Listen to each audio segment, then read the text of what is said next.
Hello મિત્રો, તો સ્વાગત છે તમારા મારા નવા વ્લોગમાં. આજે હું ફરીથી આવ્યો કે સમય મળતો નહોતો, તો અત્યારે મળ્યો છે એટલે બનાવશું. અને ફિલહાલ અત્યારે રાત છે, દેખાડી તો ના આપું, રાતે હું વ્લોગ બનાવું છું.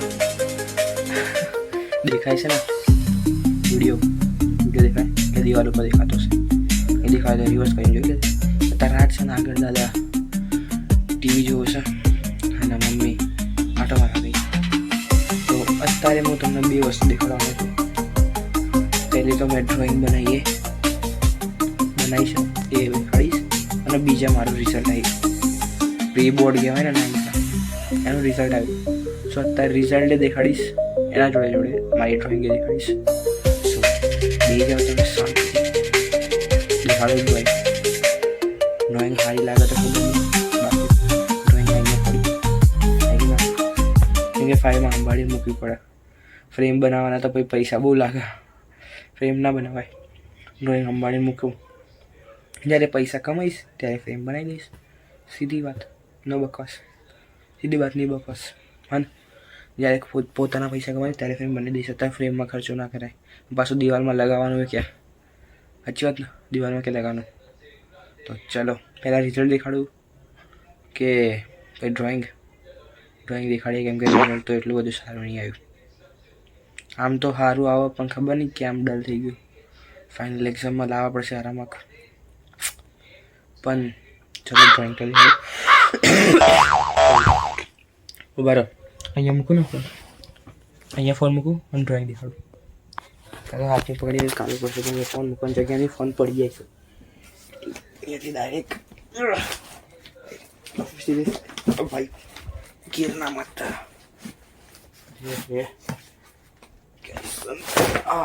गिर गया, ले भैया बुक गिर गई.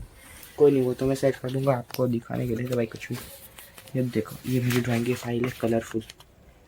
वाओ, पहली ड्राइंग दिखी होगी, दिखा दो अच्छी ड्राइंग दिखा दो सबसे पहली.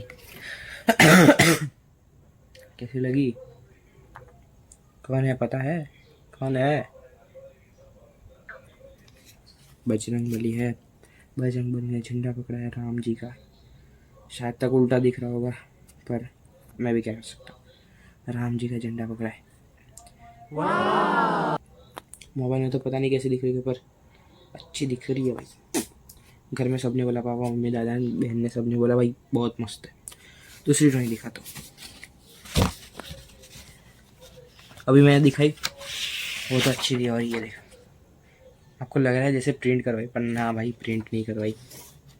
ये ड्राइंग है, पेपर पे बनाई है. देखो पेपर है ये. आवाज़ आ रहा है ना? आवाज़ से ना आवाज़ बे यार, क्या हिंदी बोलना चालू कर दूँ. हाँ, अगर आवશે તો કોણ ભગાડશે ખબર છે ને? બજરંગબલી ભગાડશે આપણો. એટલે જય શ્રી રામ, જય બજરંગબલી બોલો. કમેન્ટમાં લખી દેજો ફટાફટ, જય શ્રી રામ, જય બજરંગબલી. અરે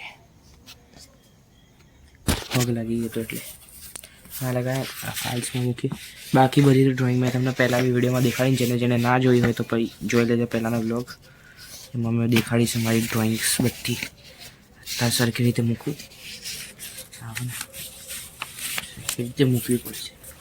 એ ફાટા નહીં એવી તો જોવું પડે ને યાર. હા જતી રહો. અરે સોરી હનુમાન દાદા, આમ તો તમને વાગશે નહીં, પણ સોરી. આ ફાઇલ મૂકી દીધી આપણે. હવે શું જોવાનું તમારે? રિઝલ્ટ જોતું ને ભાઈ? હા સમજી ગયો, રિઝલ્ટ એટલે રિઝલ્ટ જ જોવું છે ને ભાઈ. હવે દેખાડતી તો હું ઓછા આવ્યા તો ઓછા. ફાઇનલ એક્ઝામમાં બહુ હજી મહેનત કરીશું, હજી વધારે લાવીશું. ચલો રિઝલ્ટ દેખાડું. એના માટે મારે પહેલાં મારી ડાયરી કાઢવી પડશે બેગમાંથી. ડાયરી કાઢું પછી ખુલી ગઈ. આવી મારી ડાયરી, સ્કૂલની ડાયરી છે. ચલો હારી હોમવર્ક. તો પહેલાં કહું, સોશિયલ સાયન્સમાં 50 માર્ક્સની પેપર હતા, બધા 50 માર્ક્સના. આ હાથમાં મારું નામ લખ્યું મયુર. ટેન્શન ના લે, બીજું કશું નહીં લખ્યું, મયુર લખ્યું. હા મારા માર્ક્સ તમારા સામે દેખાય. હા ઊંધા દેખાતા છે, હું કહી દઉં. ઓછા છે પણ કહી દેવાનું શું જાય. સોશિયલ સાયન્સમાં છે 32 50માંથી ઓછા ગયા ને વધારે છે. સાયન્સમાં 36 ઓછા ગયા. ગુજરાતીમાં 35 યાર.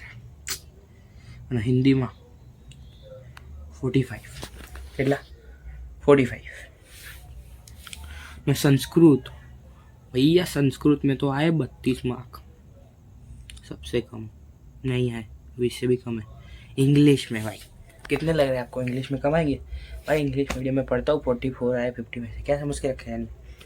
मजाक कर रहा हूँ यार. और मैथ में आए हैं पूरे के पूरे 31 मार्क्स. गाइस मैं सच रियलिटी बता देता हूँ. मैथ्स में मेरे को એટલે મેથમાં બે યાર હિન્દી બોલવા ક્યાં ચાલુ હતું.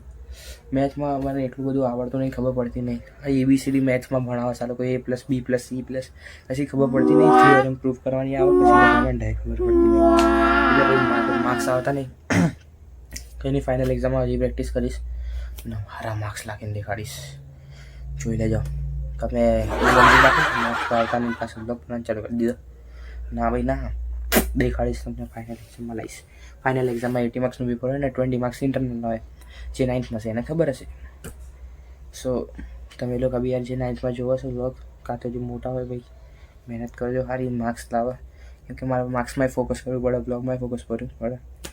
એટલે તો અત્યારે તો બહુ ઓછા માર્ક્સ આવ્યા. સોશિયલ સાયન્સમાં ફરીથી એક કહી દઉં બધાના ફરી. સોશિયલ સાયન્સમાં આવ્યા SS માં 32, સાયન્સમાં આવ્યા મારા 36, અને ગુજરાતીમાં આવ્યા 35, હિન્દીમાં આવ્યા 45, બધા 50માંથી હો. સંસ્કૃતમાં આવ્યા 32, ઇંગ્લિશમાં આવ્યા 44 અને મેથમાં આવ્યા 31. તો મેઇન સબ્જેક્ટ તો આમાં 4-5 જ ગણાય, 4 જ ગણાય.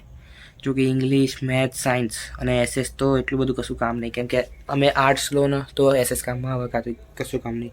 બાકી 3 જ સબ્જેક્ટ મેઇન હોય. સાયન્સ, SS ક્યાં સોરી SS નહીં, સાયન્સ, મેથ અને ઇંગ્લિશ, બસ એ 3 સબ્જેક્ટ મેઇન હોય, એમાં ધ્યાન આપી દેવાનું.